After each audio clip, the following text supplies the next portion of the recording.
മക്കളെ, നമ്മൾ കുറച്ച് ദിവസമായിട്ട് വീഡിയോ ഒന്നും ഇട്ടില്ലല്ലേ. കുടുംബത്തൊരു മരണമൊക്കെ ഉണ്ടായത് കൊണ്ട് വീഡിയോ ഇടാൻ പറ്റിയിട്ടില്ല. ഇനി നമ്മൾ കണ്ടിന്യൂ ആയിട്ട് വീഡിയോ ഇടാം കേട്ടോ. എല്ലാ ലിറ്ററേച്ചർ ഇതുവരെ ഉള്ളത് പഠിച്ചോ?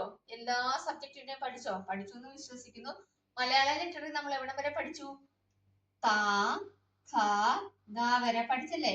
നീ ത ഇഥ ദ ഖ ന. ഖ എങ്ങനെ എഴുതുന്നതെന്ന് നോക്കാം. ദാ ഇതാണ് ദ. നോക്കേ, താ ഇത്ത ദ ഖ.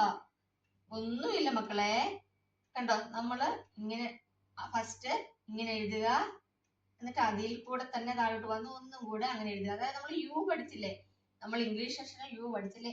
അപ്പൊ ഈ രണ്ട് യു ചേരുന്നതാണ് ഖ എന്ന് പറയുന്നത്. നോക്കിക്കേ, കണ്ടോ? ഈസി അല്ലേ? കൂടുതൽ എക്സ്പ്ലെയിൻ ചെയ്യണ്ടല്ലോ, ഈസിയാണ്. ഇത് പഠിച്ചാൽ നാ പഠിക്കാനും എളുപ്പമായിട്ടോ. എല്ലാവരും സ്ലേറ്റും പെൻസിലും ഒക്കെ എടുത്തോ? എന്നിട്ട് എഴുതിക്കേ. ആദ്യമേ നമ്മൾ ഇങ്ങനെ ഒന്ന് എഴുതി, അതായത് ഒരു യു എഴുതി. എന്നിട്ട് അതിനോട് ചേർന്ന് തന്നെ ഒന്നും കൂടെ ഒരു യു എഴുതി. യു പഠിച്ചല്ലോ അല്ലേ ABCD-യില്. അപ്പൊ ഇങ്ങനെ എഴുതുന്നതാണ് നമ്മൾ 3 എഴുതത്തില്ലേ, 3 എഴുതാൻ പഠിച്ചില്ലേ. ആ 3-നെ ഇങ്ങനെ എഴുതിയാൽ മതി. ഇങ്ങനെ എഴുതുമ്പോ അത് ദായായി. ഈസി ആയിട്ട് നിങ്ങൾക്ക് മനസ്സിലാകാൻ വേണ്ടിട്ട് പറഞ്ഞു തരുന്നത് കേട്ടോ. അപ്പൊ നമ്മൾ ഇത്രയും കാര്യങ്ങളാണ് ഇന്ന് പഠിച്ചത്. താ ഖ ദ ഇഥ.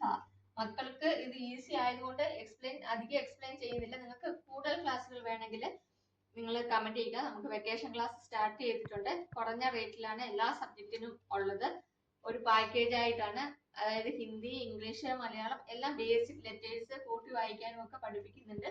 1200 രൂപയുള്ളൂ നമുക്ക് ഫീസ് വരുന്നത്. നിങ്ങൾക്ക് ആവശ്യമുണ്ടെങ്കിൽ അത് കമന്റ് ചെയ്യുക. നമ്മുടെ ചാനൽ കണ്ടാൽ തന്നെ നിങ്ങൾക്ക് മനസ്സിലാവും. പിന്നെ കൂടുതൽ വേഗം പഠിക്കണമെന്നുണ്ടെങ്കിൽ നിങ്ങൾ അത് കമന്റ് ചെയ്യുക കേട്ടോ. ഞാൻ നിങ്ങളെ കോൺടാക്ട് ചെയ്യാം. എല്ലാവരും ഇരുന്ന് എഴുതി പഠിക്കുക. അടുത്ത ക്ലാസ്സിൽ കാണാം. ബൈ.